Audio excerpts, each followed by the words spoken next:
The first time my father called me a fraud, he was standing in a courtroom packed with strangers. His voice cracked through the silence so hard that even the court reporter stopped typing. "That woman is not my daughter," he shouted, pointing directly at me. "She's a liar, a thief, an impostor wearing a uniform she never earned."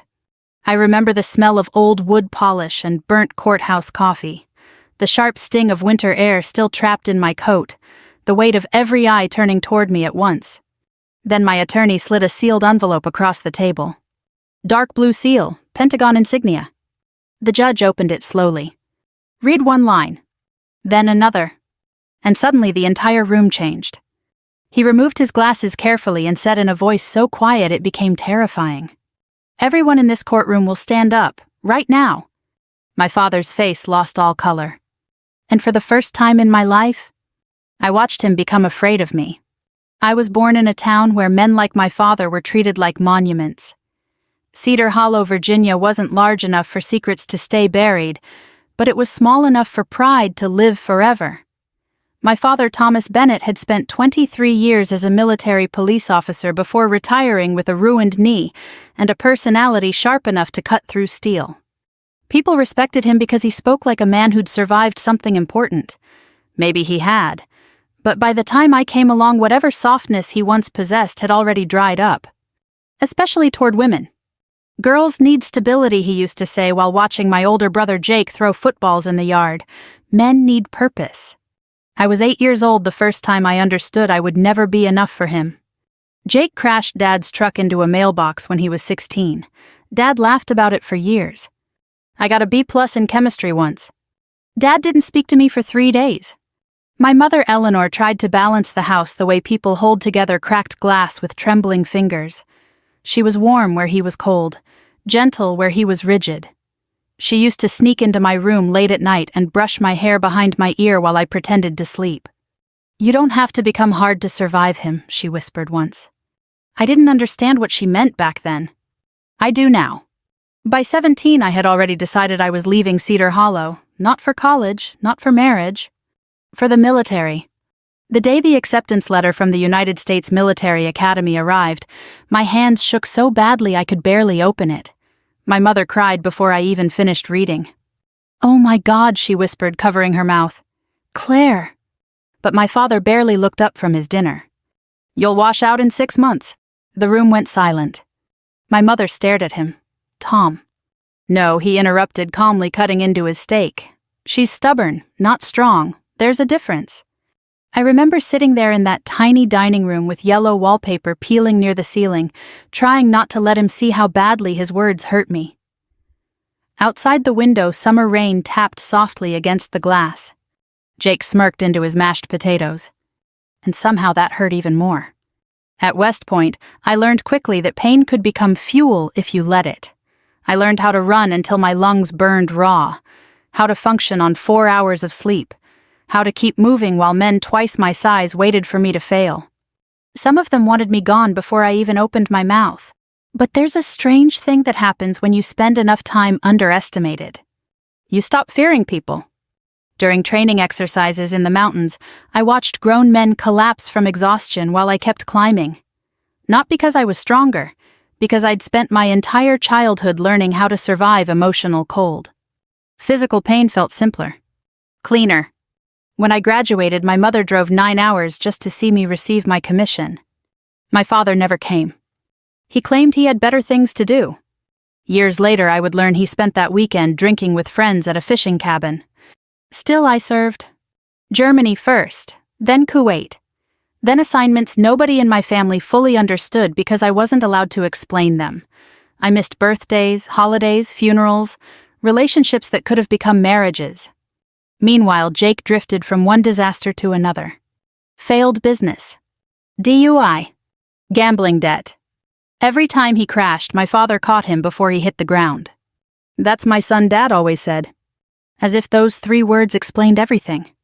The older I became, the more my father seemed to resent me. Not openly at first, quietly, like a man bothered by something he couldn't control. He hated when people thanked me for my service. Hated when neighbors asked about my promotions. Once during Christmas dinner, a family friend congratulated me on making major. My father snorted into his whiskey. "Military's different now," he muttered. "Half of it's politics." The table went dead silent. My mother looked exhausted.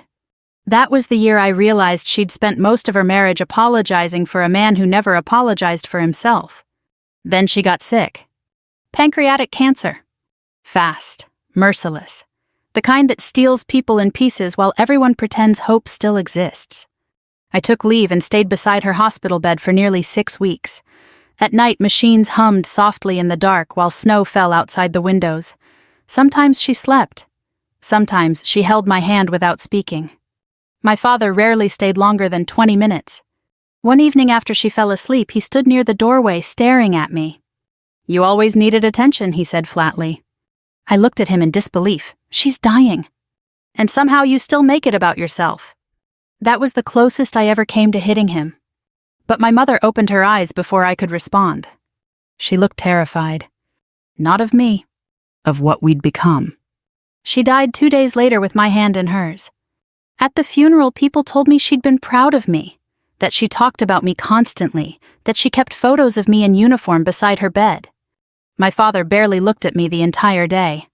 After the burial, while distant relatives carried casseroles into the church basement, he finally approached me near the cemetery gates. Cold wind moved through the dead grass between us. "You stopped being my daughter," he said quietly, "the moment you chose that uniform over this family." I stared at him for several seconds, certain I must have heard wrong. Then he walked away. Just like that. 3 weeks later, I received the court summons. I was standing in my kitchen in Arlington when I opened it. Rain hammered against the windows while my coffee grew cold beside the sink. I read the first page once, then twice, then a third time because my brain refused to accept the words. Thomas Bennett was suing me for my mother's house, her savings, and nearly every asset she'd left behind. But it was the final sentence that hollowed out my chest. Claim filed under disputed paternity. According to my father. I wasn't his daughter at all. I didn't sleep the night I received the lawsuit. I sat alone in my kitchen while rain slid down the windows in silver streaks, the papers spread across the table like evidence from someone else's life. Every few minutes I reread the same sentence, hoping it would somehow rearrange itself into something less cruel. Disputed paternity. My father wasn't just trying to take my mother's estate. He was trying to erase me from the family completely. Around 3 in the morning, I finally called Jake. I don't know why. Maybe some foolish part of me still believed blood meant something. He answered on the 4th ring, sounding irritated. "What? You knew about this?" Silence. Then a sigh. "Dad's doing what he has to do." I gripped the edge of the counter. He's claiming Mom cheated on him. So. The word hit me harder than shouting would have. So I repeated. "Claire, come on. Everybody knows you were always her favorite. Dad's sick of it. He deserves the house." I laughed once, short, disbelieving. "The house Mom paid for." "You were never around," he snapped suddenly. "You don't know what things were like after you left." After I left. As if joining the military had been abandonment instead of survival. "You gambled away your own money," I said quietly. "Now you want hers too." His breathing changed. "That told me everything." "You think you're better than us because you wear a uniform," he muttered. "No," I answered. "I think Mom deserved better than this." He hung up. I stood there listening to the deadline for several seconds before lowering the phone slowly. Outside, thunder rolled across the Virginia sky. And for the first time in years, I cried for my mother instead of missing her. The lawsuit spread through Cedar Hollow faster than wildfire through dry grass. By the end of the week, former neighbors had already chosen sides. Some called quietly to offer sympathy. Others avoided me entirely. Then the local paper published the story. Decorated female officer accused in family fraud case. I stared at the article during lunch break inside the Pentagon cafeteria, unable to finish eating. Around me, conversations blended into meaningless noise. Trays clattered, coffee machines hissed. Somewhere nearby, a television played muted news coverage. My phone buzzed constantly. Old classmates, distant cousins, reporters. One message simply read, "Is it true your real father was another soldier?" I deleted it immediately. But humiliation has a way of settling into the body physically. It changes how you walk into rooms, how long you hold eye contact. Even at work, I began noticing subtle shifts in people's behavior. Questions lingered longer. Conversations stopped when I entered elevators. No one directly accused me of lying about my service, but suspicion moves quietly before it speaks aloud. And because much of my record remained classified, I couldn't defend myself fully. That was the cruel brilliance of what my father had done. He understood just enough about military confidentiality to weaponize it. 3 days later, I drove back to Cedar Hollow to meet with the attorney recommended by an old colonel friend of mine. Her office sat above a hardware store on Main Street. The brass plaque outside the stairwell read, "Evelyn Brooks, Attorney at Law." Inside smelled like old books and peppermint tea. Evelyn herself looked to be somewhere in her late 60s with silver hair pinned neatly behind her head and eyes sharp enough to cut through concrete. She didn't waste time with sympathy. "That man's dangerous," she said after reviewing the lawsuit. "He's my father." "No," she corrected calmly. "He's your opposing counsel's client. Learn the difference quickly." I almost smiled. Almost. For 2 hours, she reviewed documents while I explained family history piece by piece. Occasionally, she'd pause to underline something or scribble notes into the margins. Finally, she leaned back in her chair. "Your father's story has holes." "What kind of holes?" "The kind that make judges angry." She slid a document toward me. A photocopy of my birth certificate. "He filed a request challenging authenticity," she explained, "but county records show somebody already tried accessing and altering supporting files 6 months ago." I stared at her, altering. "Your father isn't just grieving, he's preparing." A cold heaviness settled into my stomach. Evelyn removed her glasses slowly. "Tell me about your military record." "There's not much I can discuss." "I know." Her voice softened slightly. "But if this reaches federal territory, surprises can destroy cases." I hesitated. For years, secrecy had become instinct. Some assignments remained classified even now. Entire portions of my service record existed behind walls ordinary civilians would never see. "I served overseas," I said carefully. "That part I know. There were operations attached to diplomatic security." Her expression changed slightly. "What kind of operations?" "The kind nobody acknowledges publicly." Silence stretched between us. Outside the office window, I could hear a train horn somewhere in the distance. Evelyn folded her hands together. "Claire, is there anything protected under federal seal that could affect your identity or service verification?" Immediately, a memory surfaced. A locked briefing room. A colonel sliding a sealed envelope across a metal table years ago. "If your service record is ever challenged in civilian court," he had told me, "this goes through legal counsel only." At the time, I'd almost laughed. Who would challenge it? Now I understood. I might have something, I said quietly. Evelyn's eyes narrowed. Might. I was instructed never to open it unless absolutely necessary. Would this qualify as absolutely necessary? I thought about my father standing in court calling me a fraud. About my mother dying while he accused me of selfishness. About the headlines. The whispers. The humiliation. Yes, I answered. That evening I drove to a secure storage facility outside Alexandria. The sky hung low and gray above the highway, heavy with incoming snow. Traffic lights reflected across wet pavement like broken ribbons of color. The storage locker itself was small, metal walls, fluorescent lighting, cold enough to see my breath. At the very back sat an old military footlocker covered in scratches from deployments overseas. For a moment I simply stared at it. So many years of my life lived inside silence. I unlocked it carefully. Inside were photographs, commendations, old uniforms, and beneath them a flat black document case. My pulse quickened immediately. The seal was still intact. Dark blue wax embossed with the Department of Defense insignia. Across the front stamped in red. Authorized only by federal order. My fingers hovered over it without touching.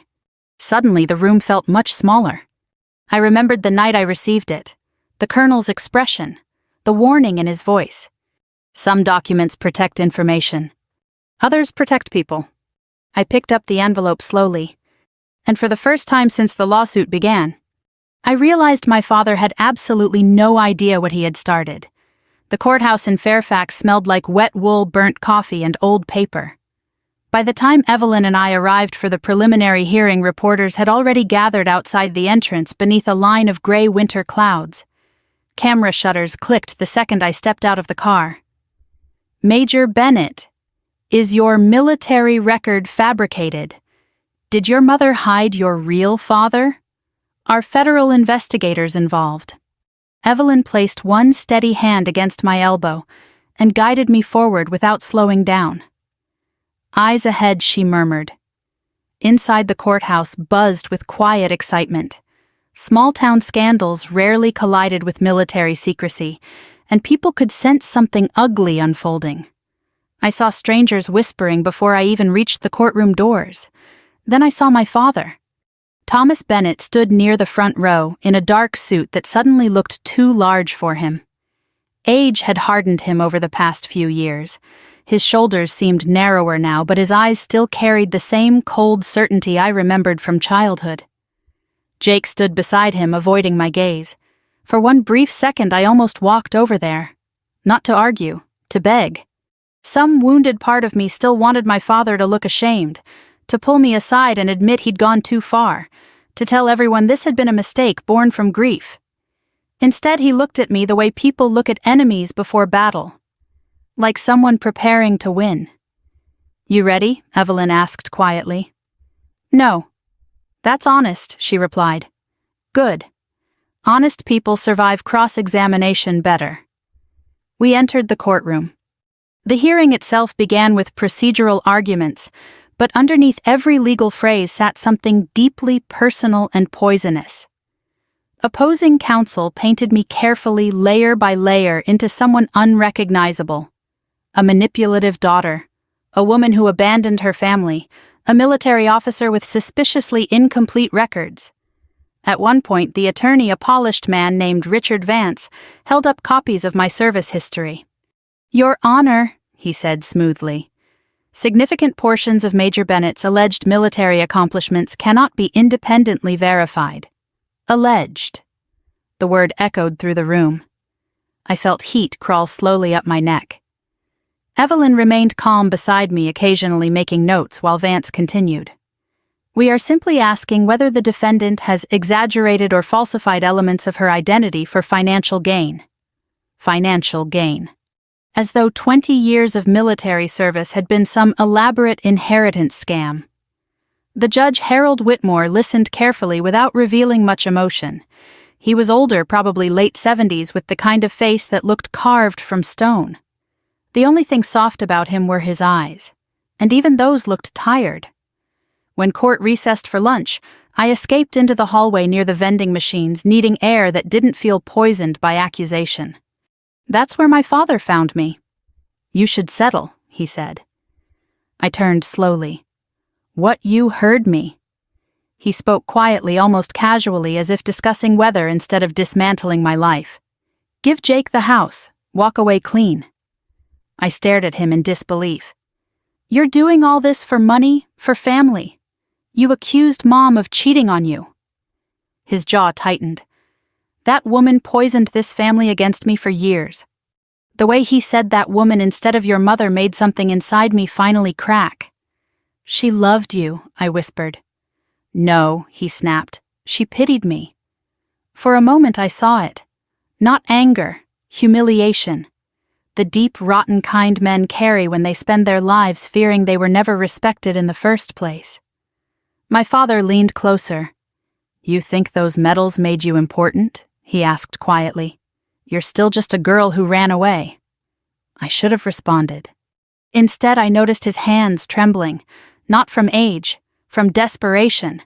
And suddenly I understood something terrifying. This lawsuit wasn't only about greed. It was about punishment. He needed to destroy me because my existence reminded him of everything he failed to become. Back inside the courtroom, Evelyn began dismantling pieces of the case methodically.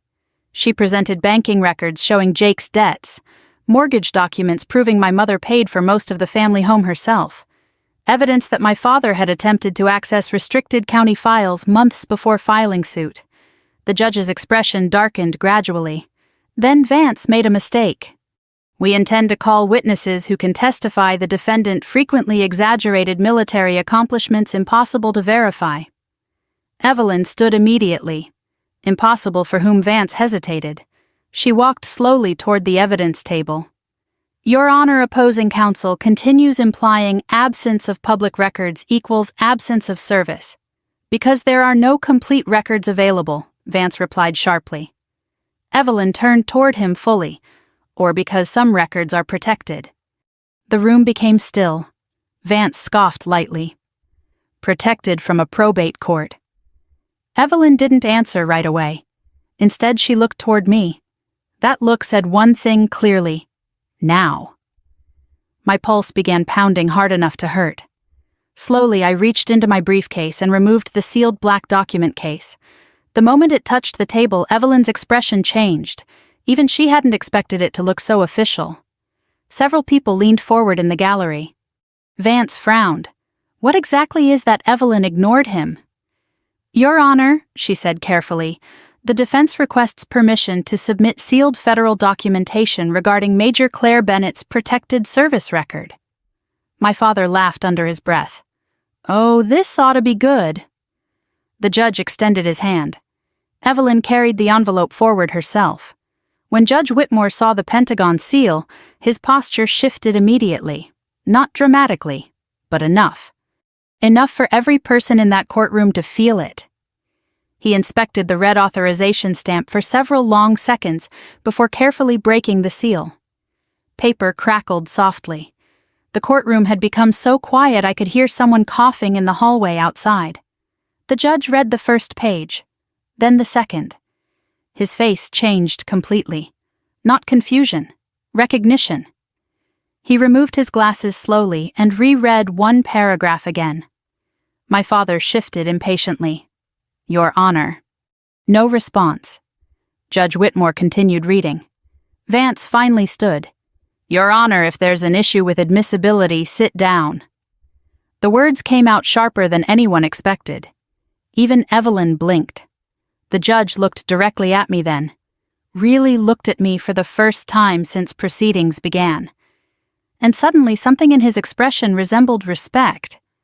My father frowned.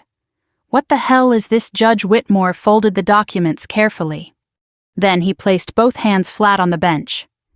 Mr. Bennett, he said quietly, you will not speak again unless instructed. The room froze.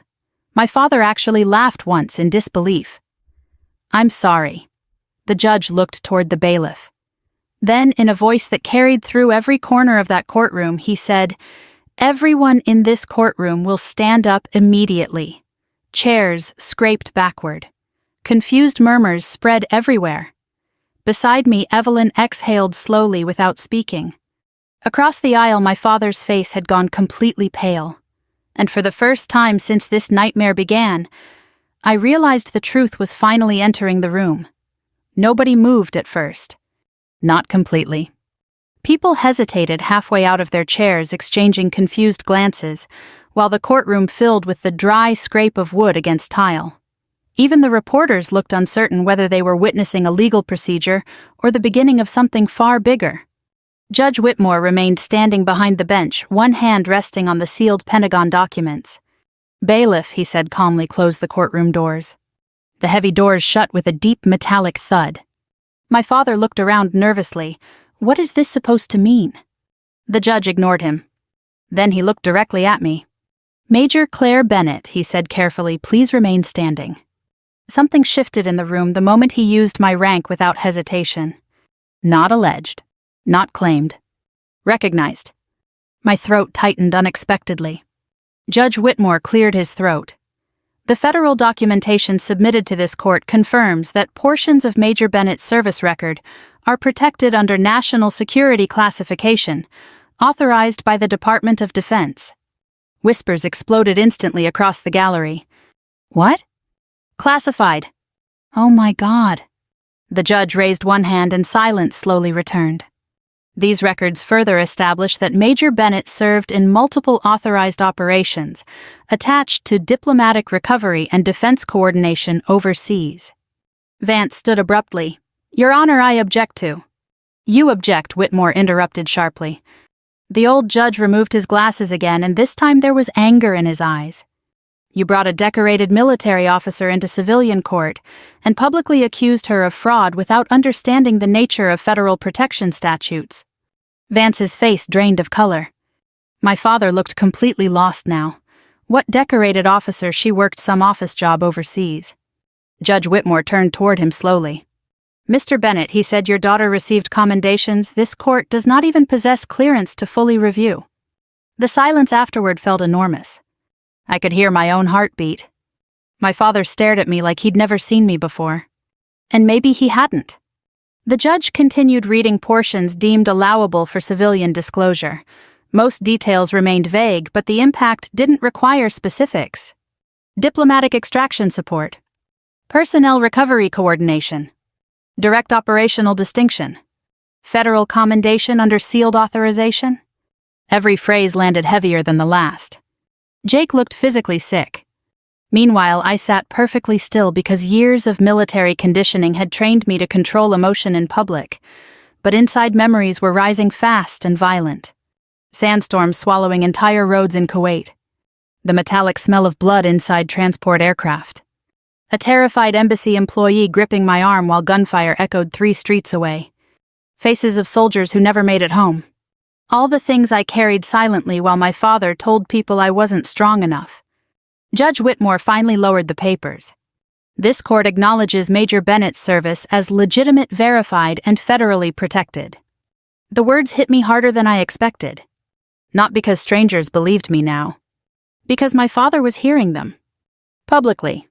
Irrefutably. For the first time in my life, another man with authority was forcing him to confront reality. And he hated it. This is ridiculous, my father snapped suddenly. I don't care what medals she got. She's still not my daughter. Evelyn stood immediately. Actually, Your Honor, we're prepared to address that lie next. She approached the bench carrying another folder. Thicker. Older. This documentation was recovered through county archive subpoena requests, she explained. It concerns a legal filing made by Mr. Thomas Bennett 22 years ago. My father's entire body stiffened. I noticed it instantly. Evelyn opened the folder carefully. In 2004, Mr. Bennett privately filed documents attempting to surrender partial parental financial responsibility during a period of significant personal debt. The courtroom murmured again. Jake whispered, Dad. Shut up, my father hissed. Judge Whitmore reviewed the papers slowly. Then his expression darkened. These records explicitly identify Claire Bennett as your biological child. My father's mouth opened slightly. No words came out. Evelyn continued with surgical calm. The plaintiff knowingly submitted false claims of disputed paternity to pursue estate seizure and property acquisition. The judge looked furious now. Mr. Bennett, he said quietly, did you knowingly provide fraudulent testimony to this court? My father's confidence finally cracked. You don't understand, he muttered. Her mother. No, the judge interrupted sharply. You don't understand the seriousness of what you've done. For a moment, nobody breathed. Then the courtroom doors opened again. 2 men entered wearing dark federal suits. No badges displayed openly. No expressions either. But every military instinct inside me recognized them immediately. Government. One approached the bench and handed paperwork to the bailiff. The second scanned the room briefly before his eyes landed on me. A tiny nod. Professional, respectful. My father looked terrified now. What the hell is this? He demanded. Judge Whitmore reviewed the new documents carefully before speaking. Due to the classified nature of evidence improperly challenged during these proceedings, he said federal review has been requested regarding potential violations connected to falsified filings and unauthorized attempts to access protected records. My father turned toward Vance in panic. You said this was just probate court. Vance looked ready to faint. Because suddenly this wasn't about inheritance anymore. It was about federal misconduct. Jake stood halfway from his seat. Dad, what did you do? I didn't do anything. But his voice sounded thin now, frightened. Old. I watched him unravel in real time. And the strangest part, I didn't feel victorious. I felt tired. So unbelievably tired. Years of trying to earn love from a man incapable of giving it had exhausted something deep inside me long before this courtroom ever existed. Judge Whitmore finally turned toward me. "Major Bennett," he said more gently, "this court owes you an apology." I swallowed hard. "You don't owe me anything, Your Honor." "Yes," he replied quietly, "I believe we do." The sincerity in his voice nearly broke me. Because respect from strangers should never feel more healing than love from family. But sometimes it does. My father suddenly pointed at me again, though now his hand visibly shook. "She turned everybody against me," he said weakly. "Eleanor always chose her over her own family." I stood slowly before Evelyn could stop me. The courtroom became still again. For years I'd imagined confronting him, screaming, accusing, demanding answers for every wound he left behind. But when the moment finally arrived, I found myself strangely calm. "You know what the saddest part is," I said quietly. My father stared at me. "You still think this is about winning?" His eyes flickered. "You spent your entire life trying to make me feel small enough for you to feel strong." My voice remained steady. "And even now, after everything, you still can't admit the truth. Claire, you didn't lose your daughter today." The words landed softly, but they cut deeper than shouting ever could. "You lost her years ago." My father looked at me as though he'd been struck. And for the first time in my entire life, he had absolutely nothing left to say. The court dismissed proceedings just after 4 in the afternoon. By then, the reporters outside had multiplied. News vans lined the street beneath freezing rain, while courthouse staff rushed through side entrances trying to avoid cameras. Somebody had already leaked enough details for headlines to spread online. Decorated officer cleared in shocking courtroom reversal. Federal documents dismantle fraud claims. I should have felt relieved. Instead, I felt hollow. Evelyn and I exited through a private hallway arranged by courthouse security. The fluorescent lights buzzed softly overhead as we walked in silence. Finally, she stopped beside the elevator. "You did well in there." I gave a tired laugh. I felt like I was going to pass out. "That's called being human." The elevator doors opened. Before stepping inside, I looked at her carefully. "Why did you take my case?" Evelyn smiled faintly. "My husband served in Vietnam," she said. "Spent 40 years pretending certain memories didn't hurt him." Her eyes softened. "I recognize honorable people when I meet them." The doors closed between us before I could answer. Outside, the cold hit hard enough to sting my lungs.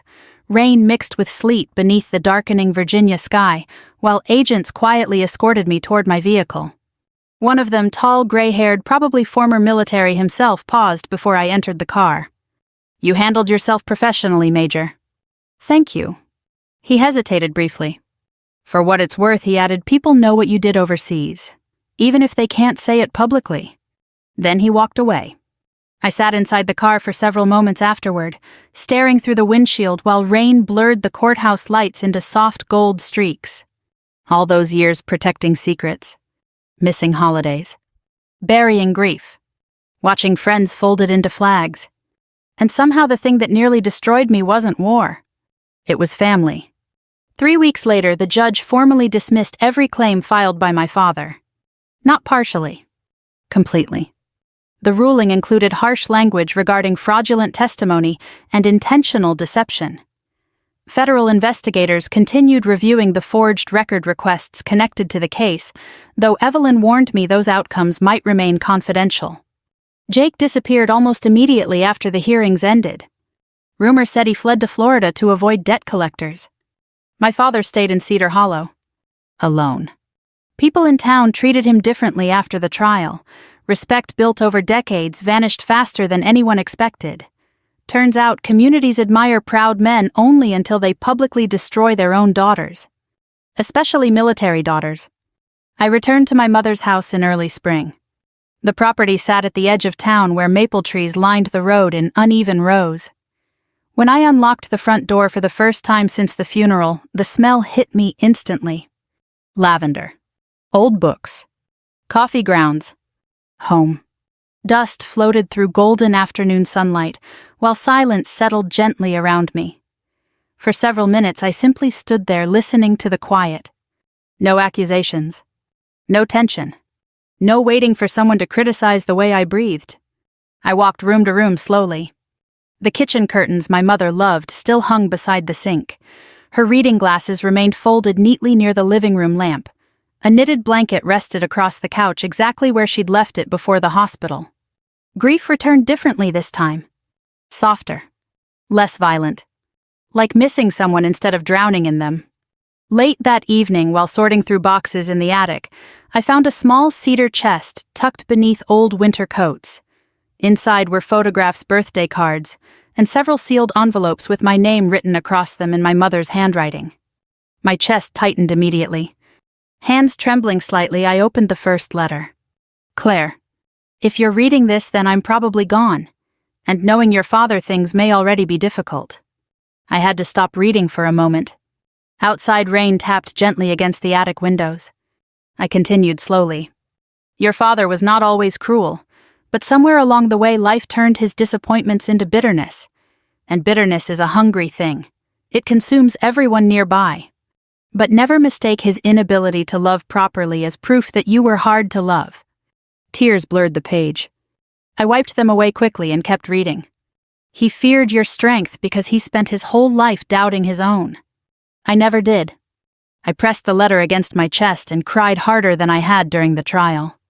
Because after months of being called a liar, a fraud, an impostor, my mother's words finally brought me home to myself. That summer I renovated the house instead of selling it. Not completely.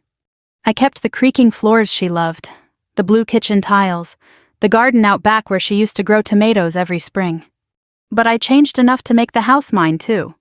I painted the walls lighter, opened the windows more often, let sunlight reach places grief had darkened for years. With part of my savings, I also started a small scholarship fund for daughters of military families in Virginia, young women pursuing service academies, or ROTC programs. The first award ceremony nearly destroyed me emotionally.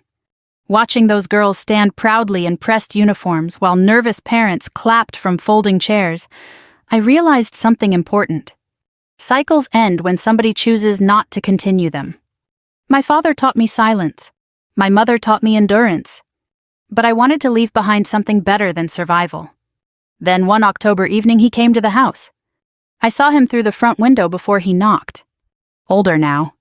Smaller somehow. The confident posture he carried my entire childhood had collapsed inward over the past months. He stood near the porch steps with both hands buried inside his coat pockets, while cold wind moved through the trees behind him. I opened the door but stayed inside. For several seconds neither of us spoke. Finally he cleared his throat. Claire. His voice sounded fragile. Almost unfamiliar. I heard about the scholarship. I waited quietly. He looked past me into the house. Your mother would have liked it. The words hurt more than anger. Because for the first time he sounded sincere. But sincerity arrives too late sometimes. I came to say, he swallowed hard. I made mistakes. I studied his face carefully. The man standing on my porch was no longer terrifying. Just lonely. And that was sadder. My mother gave me this home, I said softly. You gave me every reason to survive. His eyes filled slightly. I think he wanted forgiveness. But forgiveness and access are not the same thing. After a long silence, he nodded once and stepped backward off the porch. Then he walked away slowly into the falling leaves.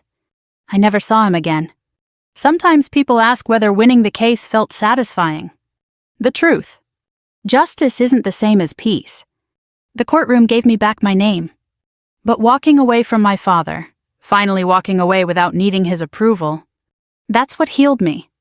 And if this story touched you in some way, I'd love to hear where you're watching from tonight. Leave a comment below and tell me, have you ever had to choose between protecting your peace and protecting your family's image? Stories like this remind us we're not alone. And if you enjoy real stories about strength, betrayal, survival, and second chances, subscribe and stay with us for the next journey.